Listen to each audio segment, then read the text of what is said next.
I'm super excited because a few weeks back, it was probably in May, I think, I actually made the mistake and said that this beautiful plant here, the Alocasia black velvet, was a Philodendron gloriosum.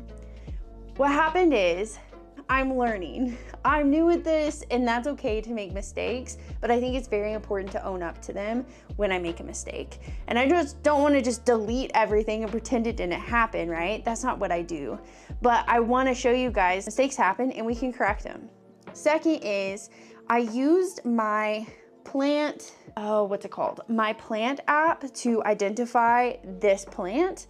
And I don't know if it was just the sunlight or what it was, but it told me up and down that it was the Philodendron gloriosum. So I'm excited to say today I have the two of them to compare and then a little friend to talk about later. This is my Alocasia black velvet.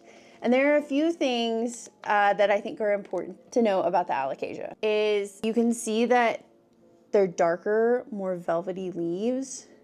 The bands, I'm not sure what these are called, but I'll figure it out. These bands are a lot thicker and more prominent. They also give more of a dark green and behind purple color, which I think is really pretty. And I think that they need a lot more water than the philodendron does. This is just my speculation based on this particular plant and my knowledge of my other plants as well. So it seems to be doing fine. I think it got a little dry. I traveled last week and it just probably needed a little more water because I ended up losing a leaf and the others look a little bit sad, but it is poking out a brand new leaf here. Versus the Philodendron gloriosum, you can see that it has more of a narrow leaf compared to the Alocasia. You can see that this one's a little more broad and round, where this is a little bit more narrow. You can also see that the color is different. This is a lot more bright green. Although it still has the velvety leaves, it's not as prominent as the black velvet, which makes sense probably where it got its name. Then, although I don't know a ton about this plant, I am going to treat it very similar to how I treat my other philodendrons, is making sure it has adequate amount of light and that it stays semi-wet.